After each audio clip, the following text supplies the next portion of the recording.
Aí está a palavra mágica, a explicação universal de tudo que não se compreende. Como já refutamos bastante essa objeção, prosseguiremos com nosso estudo, dirigindo-nos aos que nos podem compreender. 117. Eis, porém, outro fato ainda mais característico. Estamos mesmo curiosos em saber como poderiam explicá-lo por meio de um simples jogo da imaginação. Trata-se de um senhor do interior que, apesar do empenho da família, jamais quis casar-se. Pediam insistentemente que desposasse uma moça que residia numa cidade vizinha e que ele jamais vira.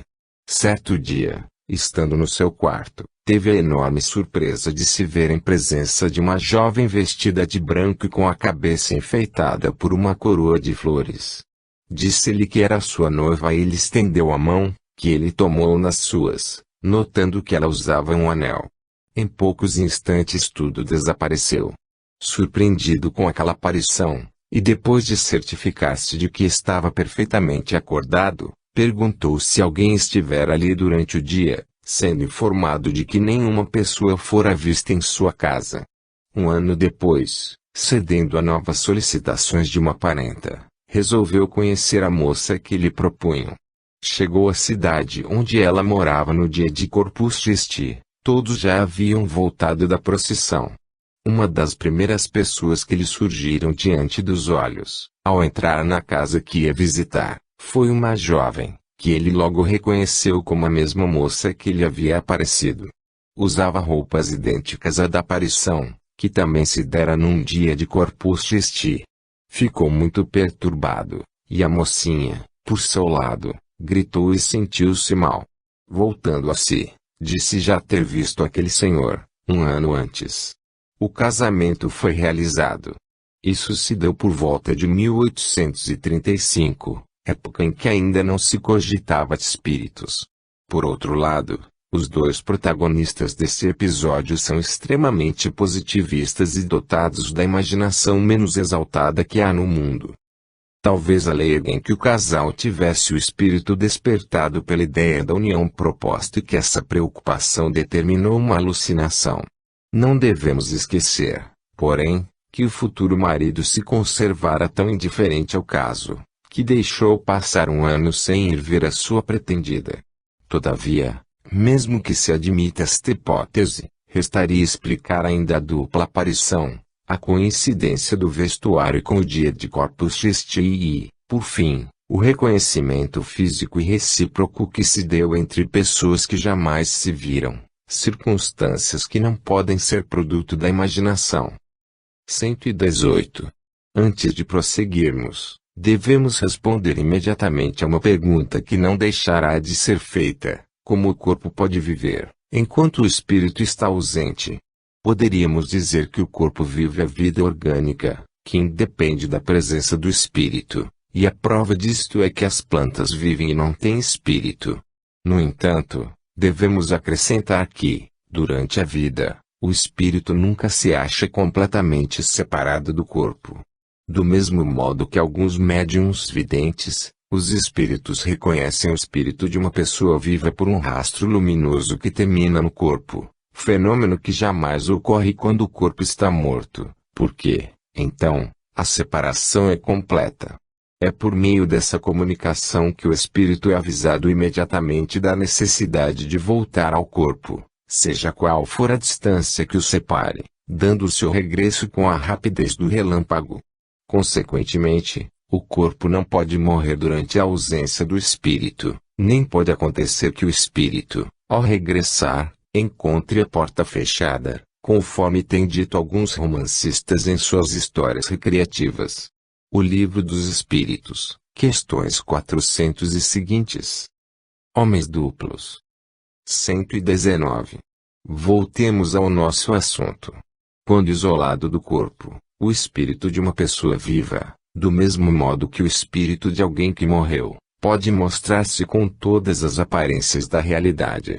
Além disso, pelos mesmos motivos que já explicamos, pode adquirir tangibilidade momentânea. Foi esse fenômeno, designado pelo nome de bicorporeidade, que deu motivo às histórias de homens duplos, isto é, de indivíduos cuja presença simultânea em dois lugares diferentes se chegou a comprovar. Citamos aqui dois exemplos, tirados, não das lendas populares, mas da história eclesiástica. Santo Afonso de Liguri e Santo Antônio de Pádua. Santo Afonso de Liguri foi canonizado antes do tempo exigido, por se haver mostrado simultaneamente em dois locais diferentes, o que passou por milagre. Santo Antônio de Pádua estava na Itália no instante em que ali pregava. Seu pai, que se encontrava em Lisboa, ia ser supliciado, sob acusação de haver cometido um assassínio. No momento da execução, o santo aparece e demonstra a inocência do pai, dando a conhecer o verdadeiro criminoso, que mais tarde sofreu o castigo. Comprovou-se que, naquele instante, Santo Antônio não havia deixado a Itália. Resolvemos evocar e interrogar Santo Afonso acerca do fato acima. Eis as respostas que ele nos deu. 1. Poderias explicar-nos esse fenômeno? Perfeitamente. Quando o homem, por suas virtudes, chegou a desmaterializar-se completamente, quando conseguiu elevar sua alma para Deus, pode aparecer em dois lugares ao mesmo tempo. Eis como, ao sentir que lhe vem o sono, o espírito encarnado pode pedir a Deus que lhe seja permitido transportar-se a um lugar qualquer.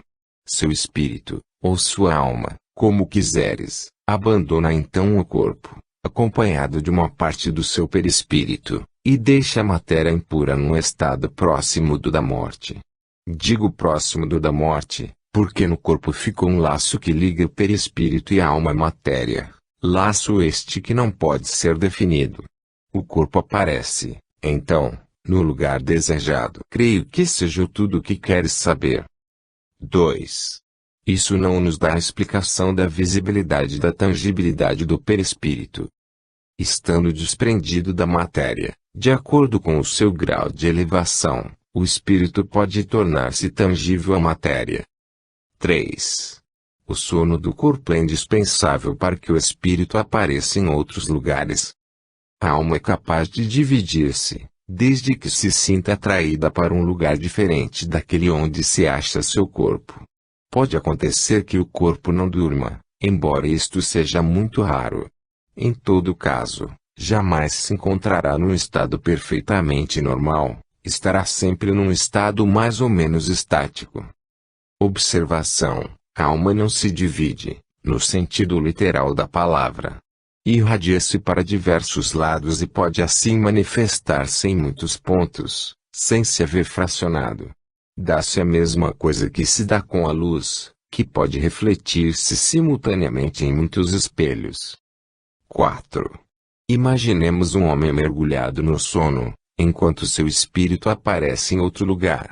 O que aconteceria se alguém o despertasse de repente? Isso não aconteceria, porque, se alguém tivesse a intenção de despertar o homem, o espírito seria prevenido dessa intenção e retornaria ao corpo, pois o espírito lê os pensamentos. Observação: muitas vezes já nos foi dada a explicação idêntica, por espíritos de pessoas mortas ou vivas. Santo Afonso explica o fato da dupla presença, mas não a teoria da visibilidade e da tangibilidade. Vespasiano. 120. Tácito refere um fato análogo. Durante os meses que Vespasiano passou em Alexandria, aguardando a volta periódica dos ventos estivais e da estação em que o mar oferece segurança, muitos prodígios aconteceram, pelos quais se manifestaram a proteção do céu e o interesse que os deuses pareciam tomar por aquele príncipe. Esses prodígios redobraram em Vespasiano o desejo de visitar a morada sagrada dos deuses, para consultá-los sobre as coisas do império. Ordenou que o templo fosse fechado para todos e, tendo nele entrado, estava muito atento ao que ia dizer o oráculo, quando percebeu, por detrás de si, um dos eminentes egípcios, chamado Basílide, que ele sabia estar doente em lugar distante muitos dias de Alexandria. Perguntou ao sacerdote se Basílide viera ao templo naquele dia. Informou-se com os transeuntes se o tinham visto na cidade e, por fim, Despachou alguns homens a cavalo para colher informações sobre ele, vindo a saber que, no momento em que Basílide lhe aparecera, estava a 80 milhas de distância. Desde então não teve mais dúvida de que a visão era sobrenatural e o nome de Basílide lhe ficou valendo por um oráculo. Tácito, Histórias, livro 4, caps. 81 e 82.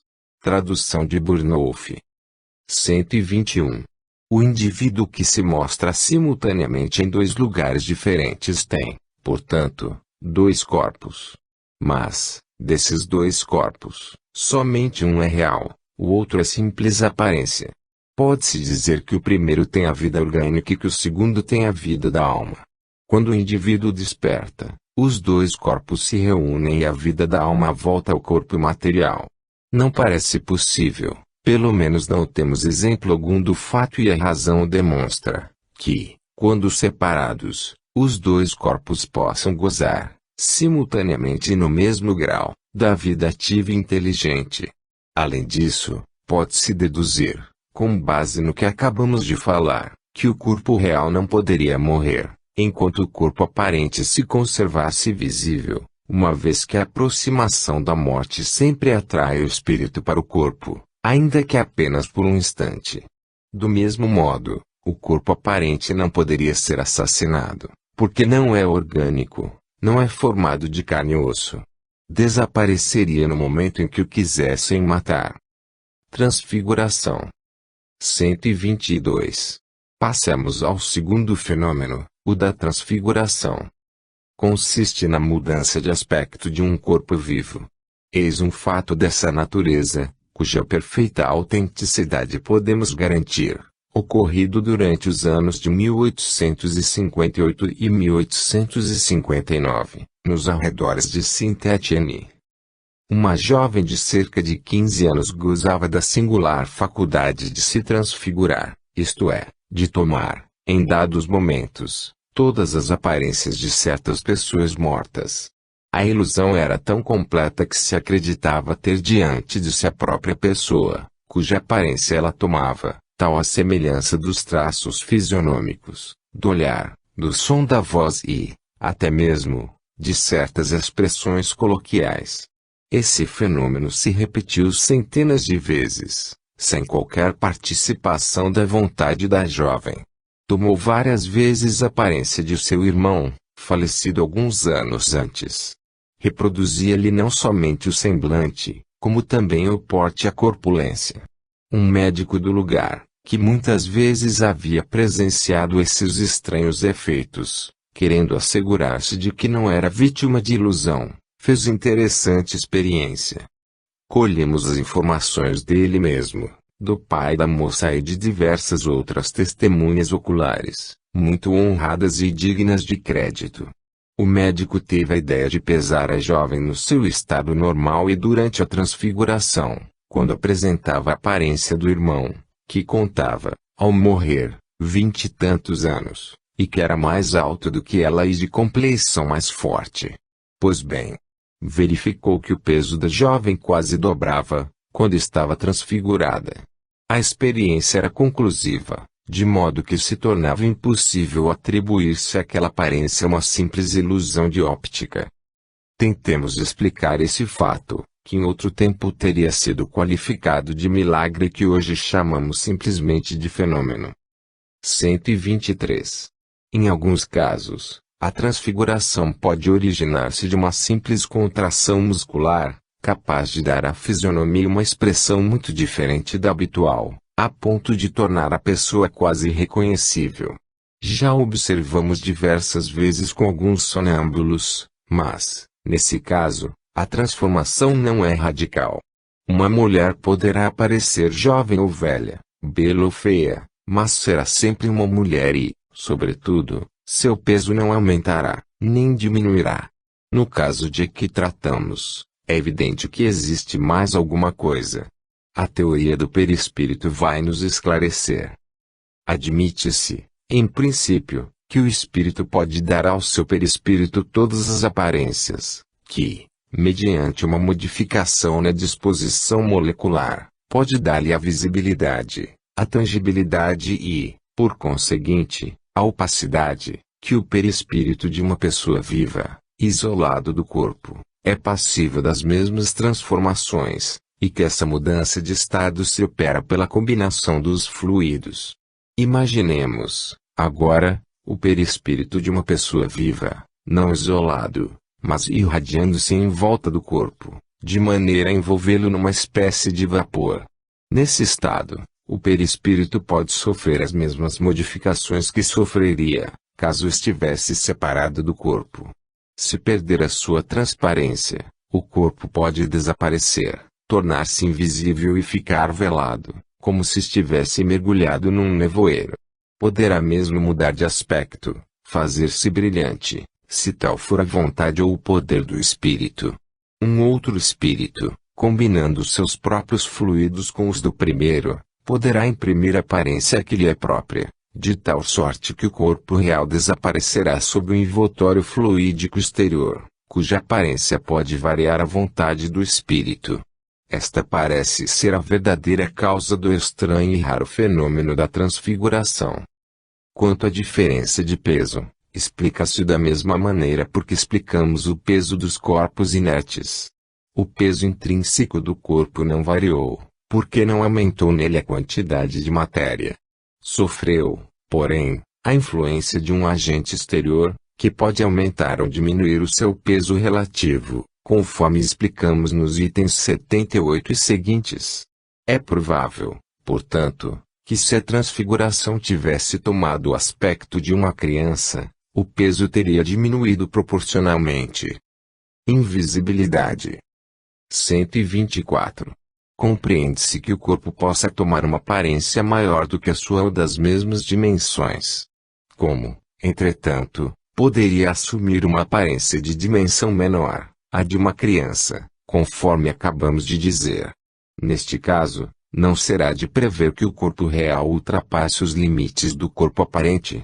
Por isso mesmo não dizemos que o fato se tenha produzido, apenas quisemos mostrar, quando nos referimos à teoria do peso específico, que o peso aparente poderia ter diminuído.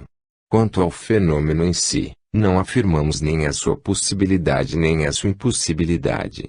Supondo que viesse a ocorrer, o fato de não se poder explicá-lo satisfatoriamente não infirmaria de modo algum. Não se deve esquecer que nos achamos no começo da ciência e que ela está longe de haver dito a última palavra sobre esse ponto, como sobre muitos outros. Afinal de contas, as partes excedentes poderiam muito bem ser tornadas invisíveis. A teoria do fenômeno da invisibilidade ressalta naturalmente das explicações precedentes e das que foram dadas nos itens 96 e seguintes, a respeito do fenômeno dos transportes. 125.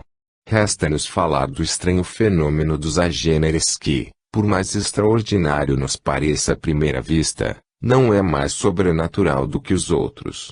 Como, porém, já o explicamos na Revista Espírita, fevereiro de 1859, julgamos inútil tratar dele aqui em detalhes. Diremos apenas que é uma variedade da aparição tangível. É o estado em que certos espíritos podem revestir momentaneamente as formas de uma pessoa viva, a ponto de causar completa ilusão. Do grego a, privativo, e gene, genomai, gerar, que não foi gerado. Capítulo 8. Laboratório do Mundo Invisível. Vestuário dos Espíritos. 126. Já dissemos que os espíritos se apresentam vestidos de túnicas, envoltos em amplas roupagens, ou mesmo com os trajes que usavam em vida. O envolvimento em tecidos de gaze parece ser um costume geral no mundo dos espíritos. Mas onde eles vão buscar esses vestuários, semelhantes em tudo aos que usavam quando vivos, com todos os acessórios que os completavam? É claro que não levaram consigo esses objetos, pois que os objetos reais ainda se encontram sob as nossas vistas. De onde então provém os que eles usam no outro mundo? Esta questão era bastante intrigante, mas, para muita gente, não passava de simples motivo de curiosidade. Não obstante, confirmava uma importante questão de princípio, porque sua solução nos encaminhou à descoberta de uma lei geral, que também encontra aplicação no nosso mundo corpóreo. Numerosos fatos vieram a complicar o assunto e demonstrar a insuficiência das teorias com que tentaram explicá-lo. Até certo ponto se poderia compreender a existência do traje, porque de algum modo pode ser considerado como fazendo parte do indivíduo. O mesmo, porém, não acontece com os objetos acessórios, como a caixa de rapé do visitante da senhora doente, por exemplo, tratada no item 116. Notemos, a propósito, que ali não se tratava de um morto, mas de um vivo, e que o referido senhor, quando voltou em pessoa, trazia na mão uma caixa de rapé semelhante em tudo à da aparição. Onde, pois, o seu espírito havia encontrado a que tinha consigo, quando estava sentado junto ao leito da doente. Poderíamos citar grande número de casos em que espíritos de mortos ou de pessoas vivas apareceram com diversos objetos, tais como bengalas, armas, cachimbos, lanternas, livros etc.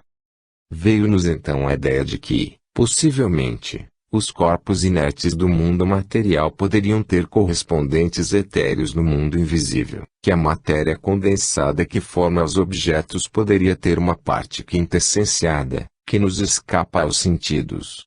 Esta teoria não era destituída de verossimilhança, mas não explicava todos os fatos.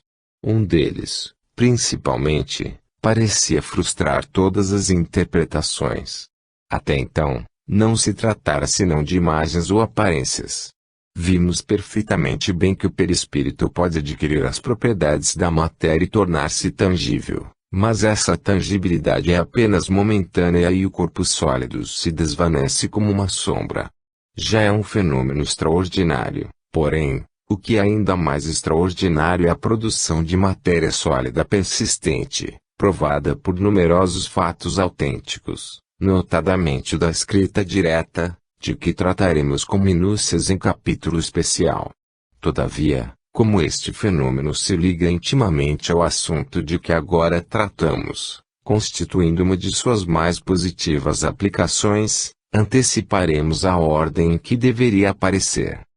127. A escrita direta, ou pneumatografia, e a que se produz espontaneamente, sem o concurso da mão do médium nem do lápis. Basta que se tome de uma folha de papel em branco, o que pode ser feito com as precauções necessárias para se prevenir qualquer fraude, dobrá-la e depositá-la em qualquer parte, numa gaveta ou simplesmente sobre um móvel. Feito isso, se a pessoa estiver em condições favoráveis, dentro de algum tempo aparecerão, traçados no papel, letras, sinais diversos, palavras, frases e até dissertações, na maioria das vezes com uma substância escura semelhante à grafita, ou, então, com lápis vermelho, tinta comum e mesmo tinta de impressão. Eis o fato em toda a sua simplicidade e cuja reprodução, embora pouco comum, não é tão rara assim, visto que há pessoas que a obtêm com grande facilidade. Se, juntamente com o papel, se pusesse um lápis, poder-se-ia supor que o espírito se servira dele para escrever. Desde, porém, que o papel é deixado inteiramente só, torna-se evidente que a escrita se formou por meio de uma matéria depositada sobre ele. De onde o espírito tirou essa matéria? Eis o problema, a cuja solução fomos levados pela caixa de rapé a que nos referimos pouco atrás. Formação espontânea de objetos tangíveis. 128. Foi o Espírito São Luís que nos deu essa solução, por meio das seguintes respostas. 1. Citamos um caso de aparição do espírito de uma pessoa viva. Esse espírito tinha uma caixa de rapé, cujo pó aspirava. A sensação que ele experimentava era idêntica à que sente um indivíduo quando cheira rapé? Não. 2.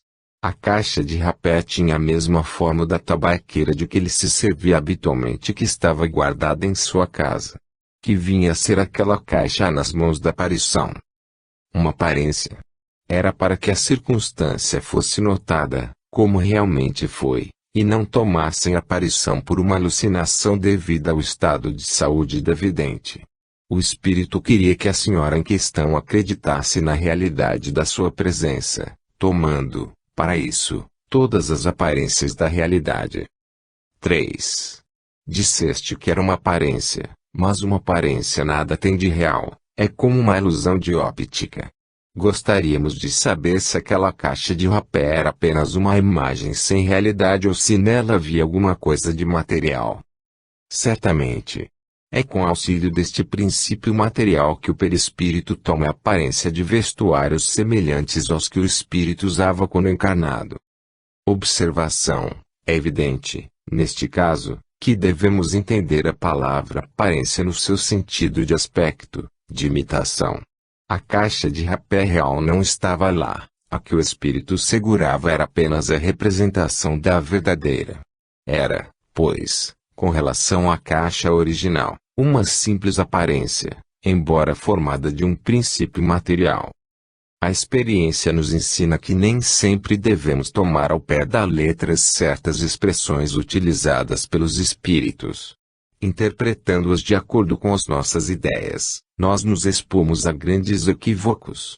É por isso que precisamos aprofundar o sentido de suas palavras, todas as vezes que apresentarem a menor ambiguidade. Trata-se de uma recomendação que os próprios espíritos nos fazem constantemente. Sem a explicação que provocamos, o termo aparência, incessantemente repetido nos casos análogos, poderia prestar-se a uma interpretação falsa. 4. A matéria inerte pode desdobrar-se.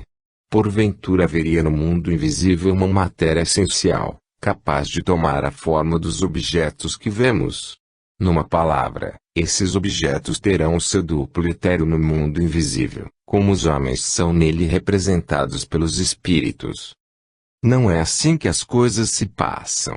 Os espíritos dispõem, sobre os elementos materiais disseminados por todos os pontos do espaço, na vossa atmosfera, de um poder que estáis longe de suspeitar.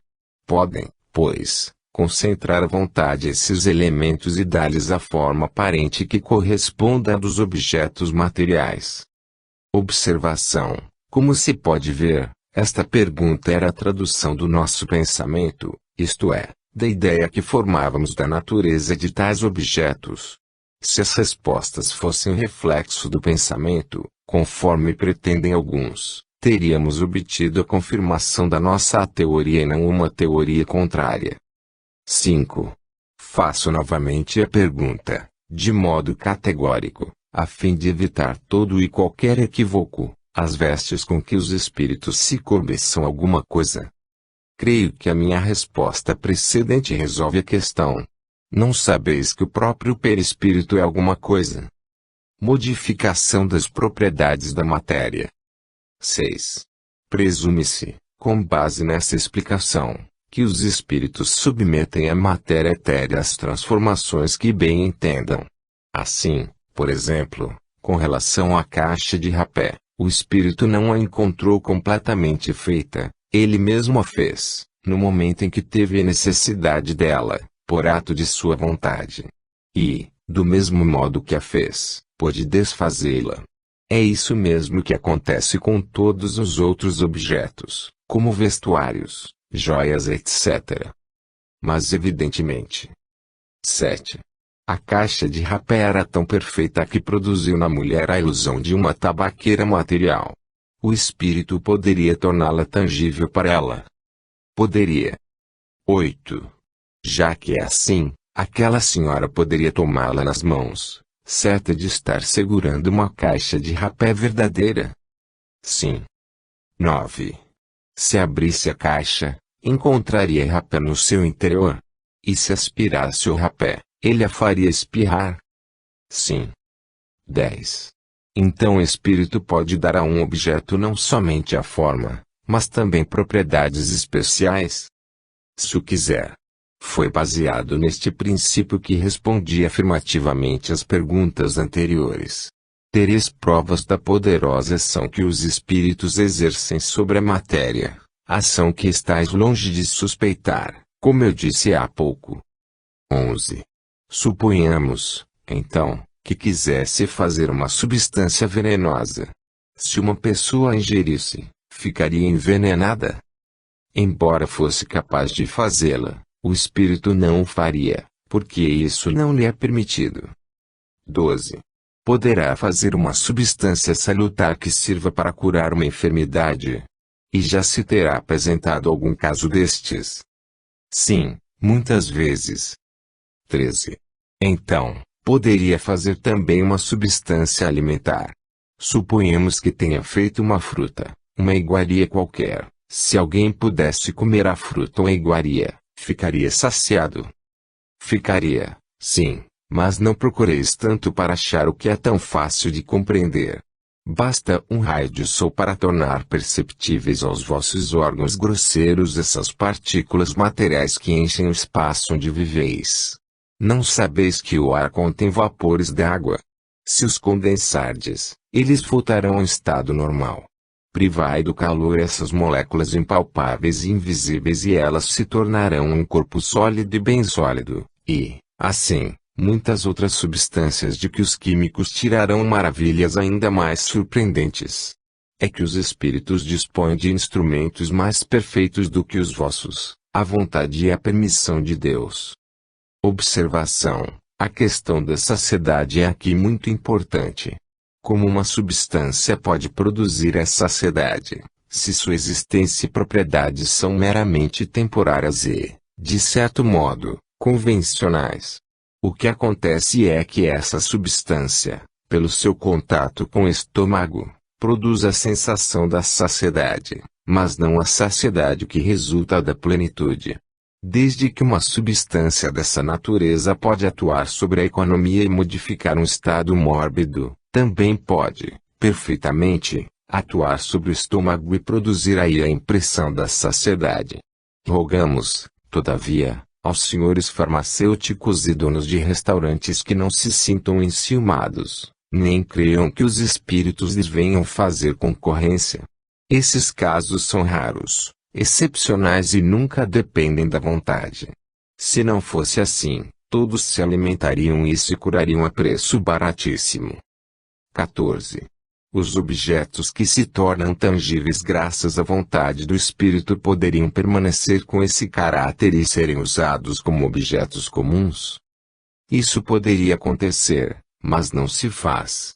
Está fora das leis. 15. Todos os espíritos detêm, no mesmo grau, o poder de produzir objetos tangíveis. É fora de dúvida que quanto mais elevado é o espírito, tanto mais facilmente o consegue. Porém, ainda que tudo depende das circunstâncias, espíritos inferiores podem ter esse poder. 16. O espírito tem sempre o conhecimento exato da maneira pela qual compõe suas vestes ou dos objetos cuja aparência ele torna visível. Não. Muitas vezes contribui para a formação de todas essas coisas, praticando um ato instintivo, que ele próprio não compreende, se já não estiver bastante esclarecido para isso. 17. Já que o espírito pode extrair do elemento universal os materiais que lhe são necessários à produção de todas essas coisas e dar-lhes uma realidade temporária, com as propriedades que lhes são peculiares, também pode tirar dali o que for preciso para escrever, possibilidade que nos daria a explicação da escrita direta. Afinal, chegaste onde querias. Observação: realmente, era aí que queríamos chegar com todas as nossas questões preliminares. A resposta prova que o espírito havia lido o nosso pensamento. 18. Se a matéria de que se serve o espírito não tem persistência, porque os traços da escrita direta não desaparecem. Não vos deixeis confundir pelas palavras. Primeiramente, não empreguei o termo nunca. Tratava-se de um objeto material volumoso, ao passo que aqui se trata de sinais que, por ser útil preservá-los, são conservados. O que eu quis dizer foi que os objetos assim compostos pelos espíritos não poderiam tornar-se objetos de uso comum por não haver neles, realmente, agregação de matéria, como existe nos vossos corpos sólidos. 129. A teoria acima pode ser resumida assim: o espírito atua sobre a matéria, da matéria cósmica universal tira os elementos necessários para formar, como bem entenda, objetos que tenham a aparência dos diversos corpos existentes na Terra. Pode igualmente, pela ação da sua vontade, operar sobre a matéria elementar uma transformação íntima, que lhe confira determinadas propriedades. Esta faculdade é inerente à natureza do espírito, que muitas vezes a exerce de modo instintivo, quando necessário, sem nada perceber. Os objetos que o espírito forma têm existência temporária, subordinada à sua vontade ou a uma necessidade qualquer de sua parte. Pode fazê-los e desfazê-los à vontade. Em certos casos, esses objetos podem apresentar, aos olhos das pessoas vivas, todas as aparências da realidade, isto é, tornarem-se momentaneamente visíveis e até mesmo tangíveis. Há formação, e não criação, já que do nada o espírito não pode tirar coisa alguma. 130. A existência de uma matéria elementar única está hoje praticamente admitida pela ciência e confirmada pelos espíritos, como acabamos de ver. Essa matéria dá origem a todos os corpos da natureza e também produz, pelas transformações que sofre, as diversas propriedades desses mesmos corpos. Tanto é assim que, por efeito de simples modificação, uma substância salutar pode tornar-se venenosa, conforme numerosos exemplos que a química nos oferece. Todos sabem que duas substâncias inofensivas, combinadas em certas proporções, podem dar origem a uma que seja deletéria. Uma parte de oxigênio e duas de hidrogênio, ambos inofensivos, formam a água. Juntai um átomo de oxigênio e tereis um líquido corrosivo. Mesmo sem mudar as proporções, basta muitas vezes a simples alteração no modo de agregação molecular para modificar as propriedades. É dessa forma que um corpo opaco pode tornar-se transparente e vice-versa. Ora, assim como o espírito, servindo-se apenas da sua vontade, é capaz de exercer uma ação tão poderosa sobre a matéria elementar, por que não admitir que ele possa não só formar substâncias, mas também alterar as suas propriedades, usando como reativo a própria vontade. Ação magnética curadora.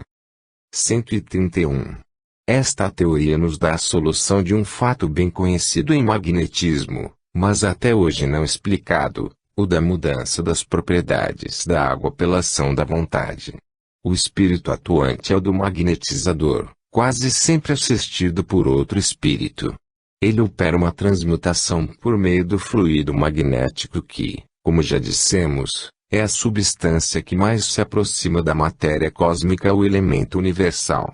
Ora, se o magnetizador é capaz de operar uma modificação nas propriedades da água, também pode produzir um fenômeno análogo com os fluidos do organismo.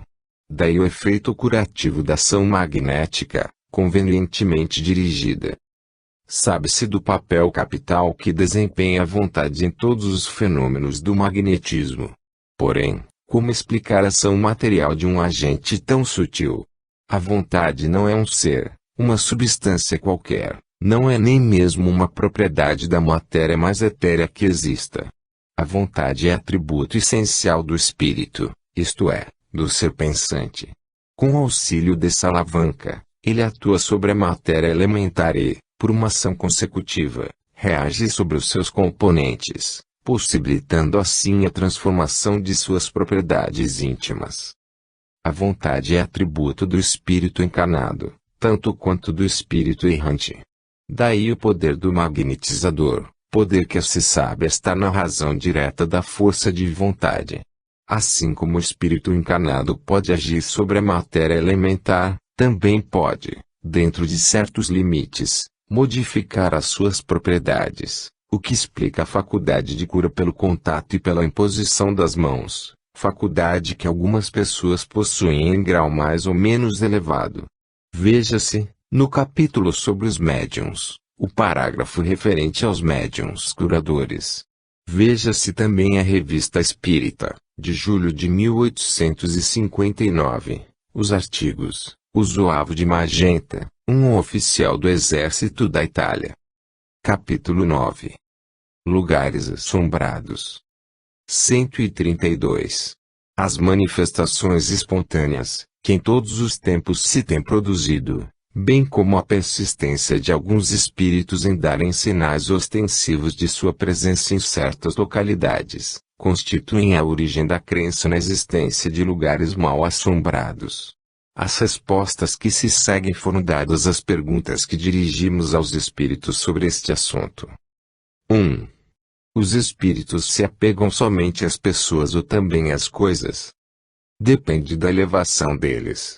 Certos espíritos podem apegar-se aos objetos terrenos. Os avarentos, por exemplo, que esconderam seus tesouros e que ainda não se acham bastante desmaterializados, podem vigiá-los e montar-lhes guarda. 2. Os espíritos errantes têm predileção por alguns lugares. O princípio continua sendo o mesmo. Os espíritos que já não estão apegados à terra preferem os lugares onde possam exercitar o amor. São atraídos mais pelas pessoas do que pelos objetos materiais. Entretanto, alguns deles podem ter, durante certo tempo, preferência por determinados lugares. Esses, porém, são sempre espíritos inferiores. 3. Já que o apego dos espíritos por um lugar é um sinal de inferioridade, não constituirá também uma prova de que sejam espíritos maus? Certamente que não. Um espírito pode ser pouco adiantado, sem que por isso seja mau. Não se observa a mesma coisa entre os homens? 4. A crença de que os espíritos têm preferência pelas ruínas apresenta algum fundamento? Nenhum. Os espíritos vão a tais lugares, como a qualquer outro. A imaginação dos homens, porém, despertada pelo aspecto lúgubre de certos locais, atribui à presença dos espíritos o que quase sempre não passa de um efeito muito natural. Quantas vezes o medo não tem feito que se tome por fantasma a sombra de uma árvore, e por a uma do outro mundo o grito de um animal ou o sopro do vento. Os espíritos gostam da presença dos homens e por isso preferem os lugares habitados aos desabitados. 4a. Entretanto, pelo que sabemos da diversidade de temperamento dos espíritos, deve haver misantropos entre eles, que podem preferir a solidão. Foi por isso que não respondi de modo absoluto à pergunta. Eu disse que eles podem ir aos lugares desertos, como a toda parte. É evidente que, se alguns se mantêm isolados, é porque assim lhes apraz, o que não constitui motivo para que forçosamente tenham predileção pelas ruínas. Os espíritos se acham em muito maior número nas cidades e nos palácios do que no interior dos bosques. 5. Em geral, as crenças populares guardam um fundo de verdade. Qual terá sido a origem da crença em lugares mal assombrados? O fundo de verdade está na manifestação dos espíritos, na qual o homem acreditou instintivamente desde todos os tempos. Mas, conforme já dissemos, o aspecto lúgubre de certos locais fere sua imaginação, levando naturalmente a colocar nesses lugares os seres que ele considera sobrenaturais.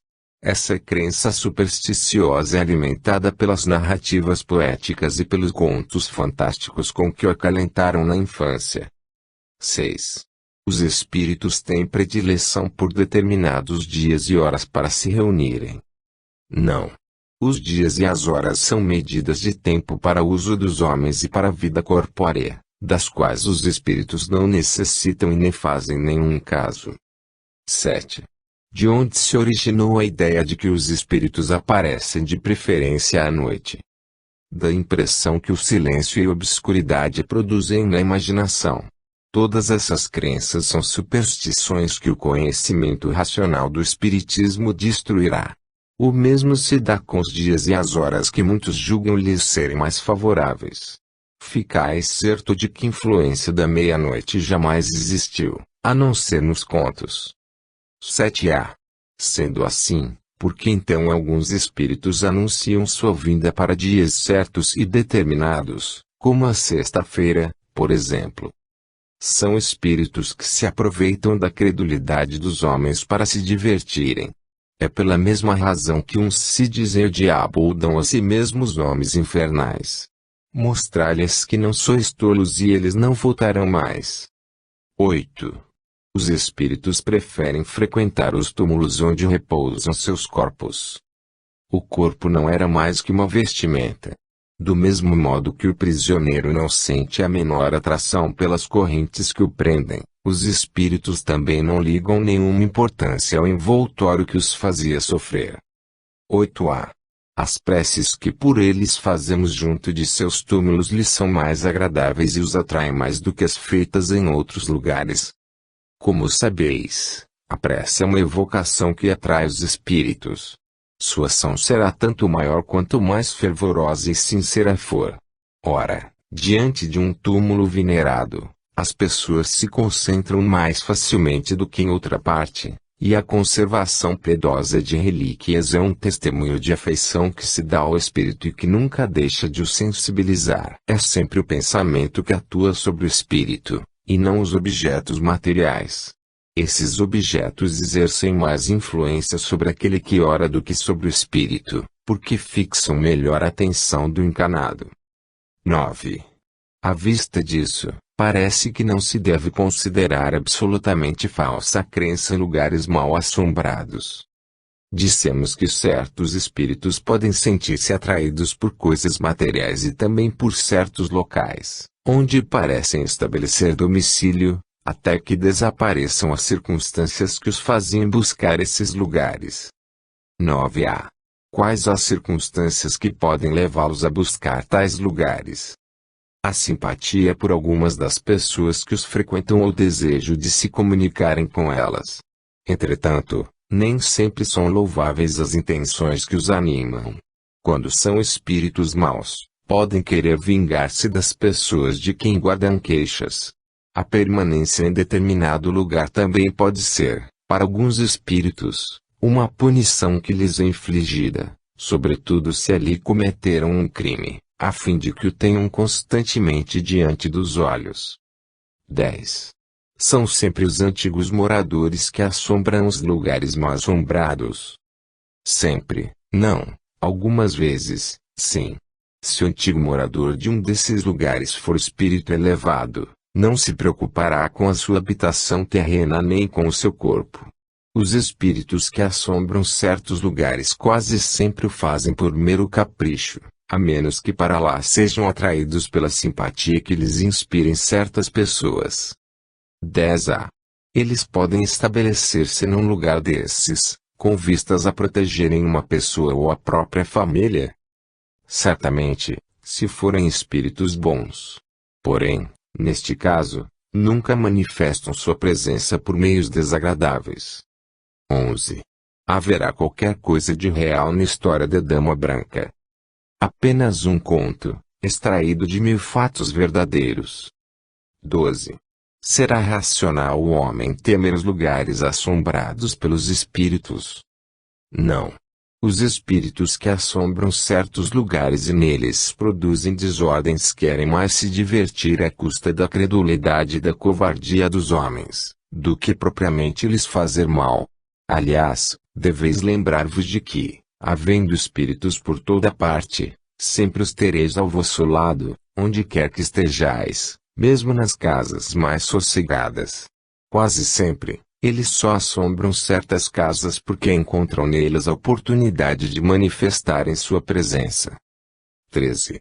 Haverá meios de os expulsar? Sim, mas quase sempre o que se faz para afastá-los os atrai ainda mais. O melhor meio de expulsar os espíritos maus consiste em atrair os bons. Atraí, pois, os espíritos bons, praticando todo o bem que puderdes e os maus fugirão, visto que o bem e o mal são incompatíveis. Sede sempre bons e só tereis espíritos bons ao vosso lado. 13a. Entretanto, há pessoas muito bondosas que vivem às voltas com as estripulias dos espíritos maus. Por quê?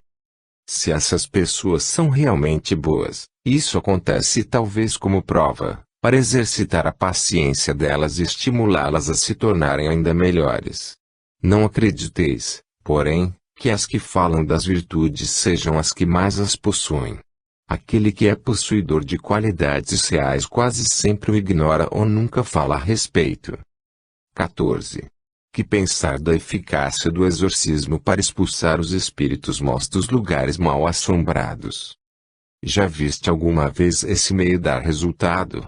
Não tens visto, ao contrário, as estripulias aumentarem de intensidade depois das cerimônias de exorcismo. É que os espíritos se divertem ao serem tomados pelo diabo. Os espíritos que não se apresentam com intenções malévolas também podem manifestar sua presença por meio de ruídos e até se tornando visíveis, mas nunca praticam estripulias que incomodam. Na maioria das vezes são espíritos sofredores, que podeis aliviar orando por eles. De outras vezes são espíritos benfazejos, que desejam provar a sua presença junto de vós, ou, então, espíritos levianos que querem brincar. Como quase sempre os que perturbam o repouso são espíritos que se divertem, o que melhor se tem a fazer é rir do que eles fazem. Logo se cansarão, quando perceberem que não conseguem amedrontar, nem impacientar ninguém. Veja-se atrás o capítulo V, Manifestações Físicas Espontâneas. Com base nas explicações acima, concluímos que há espíritos que se apegam a certos lugares, preferindo permanecer neles, embora não tenham necessidade de manifestar sua presença por meio de efeitos sensíveis. Qualquer lugar pode servir de morada obrigatória ou predileta de um espírito, mesmo que seja mau, sem que isso implique necessariamente a produção de alguma manifestação da parte deles. Os espíritos que se prendem a certas localidades, ou a certas coisas materiais nunca são espíritos superiores, o que não significa que sejam maldosos, ou que alimentem alguma intenção má.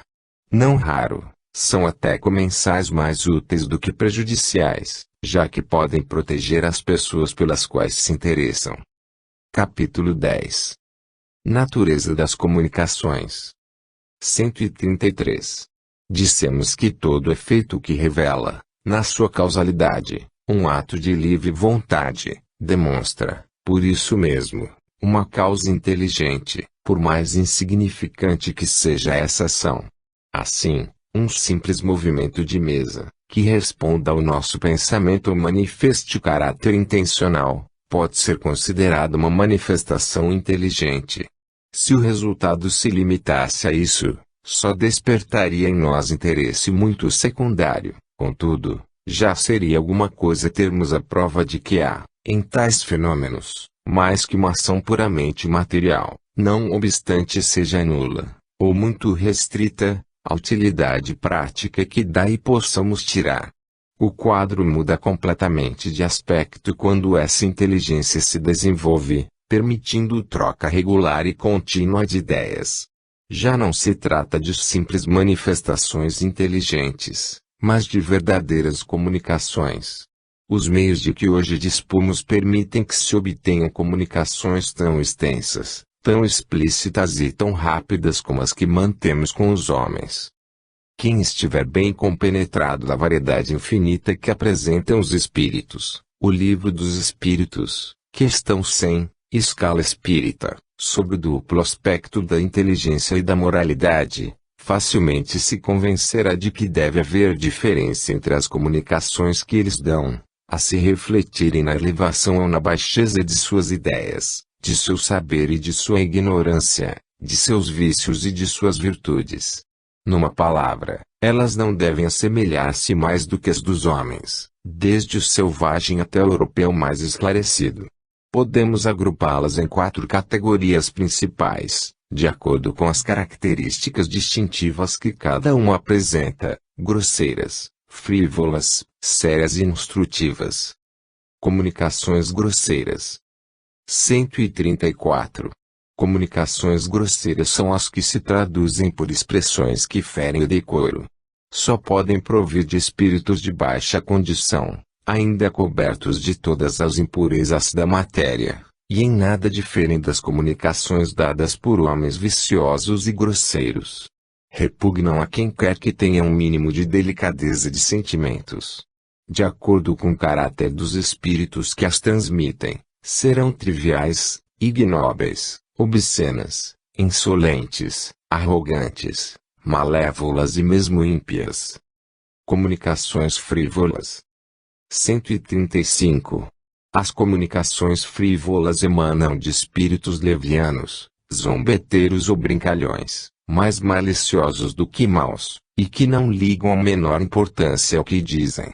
Como nada contém de indecoroso, essas comunicações agradam a certas pessoas, que com elas se divertem, porque encontram prazer nas conversações fúteis, em que muito se fala e nada se diz. Tais espíritos saem-se às vezes com tiradas espirituosas e mordazes e, por entre facécias vulgares, não raro dizem duras verdades, que quase sempre ferem com justeza. Esses espíritos levianos pululam ao nosso redor e se aproveitam de todas as ocasiões para se intrometerem nas comunicações. Como a verdade é o que menos os preocupa, sentem malicioso prazer em mistificar os que têm a fraqueza e mesmo a presunção de acreditar nas suas palavras. As criaturas que se comprazem nesse gênero de comunicações naturalmente dão acesso aos espíritos levianos e mistificadores. Os espíritos sérios se afastam delas, do mesmo modo que, em nossa sociedade, os homens sérios se afastam das pessoas inconvenientes. Comunicações sérias. 136. As comunicações sérias são dignas de atenção quanto ao assunto e elevadas quanto à forma. Toda comunicação que exclui frivolidade e grosseria que tenha em vista um fim útil, mesmo que seja de caráter particular, é uma comunicação séria, o que não significa que esteja sempre isenta de erros. Nem todos os espíritos sérios são igualmente esclarecidos. Há muitas coisas que eles ignoram e sobre as quais podem enganar-se de boa fé. É por isso que os espíritos verdadeiramente superiores nos recomendam sem cessar que submetamos todas as comunicações ao controle da razão e da mais rigorosa lógica. Com relação às comunicações sérias, precisamos distinguir as verdadeiras das falsas, o que nem sempre é fácil, porquanto é graças à própria gravidade da linguagem que certos espíritos presunçosos ou pseudo-sábios procuram impor as mais falsas ideias e os mais absurdos sistemas. E, para se fazerem mais acreditados e importantes, não têm escrúpulo de se adornarem com os mais respeitáveis nomes e até com os mais venerados. Esta é uma das maiores dificuldades da ciência prática, dela trataremos mais adiante, com todos os desenvolvimentos que a sua importância reclama, ao mesmo tempo que daremos a conhecer os meios de prevenção contra o perigo das falsas comunicações. Comunicações instrutivas. 137. As comunicações instrutivas são comunicações sérias que têm como principal objetivo um ensinamento qualquer, dado pelos espíritos, sobre as ciências, a moral, a filosofia etc. São mais ou menos profundas, conforme o grau de elevação e de desmaterialização do espírito. Para se retirarem frutos reais dessas comunicações é preciso que elas sejam regulares e seguidas com perseverança. Os espíritos sérios se apegam aos que desejam instruir-se e os ajudam em seus esforços, deixando aos espíritos levianos a tarefa de divertirem os que só veem nas comunicações uma forma de distração passageira. É somente pela regularidade e frequência daquelas comunicações que se pode apreciar o valor moral e intelectual dos espíritos com os quais nos comunicamos. Ora, se é preciso experiência para julgar os homens, de muito mais habilidade necessitamos para julgar os espíritos.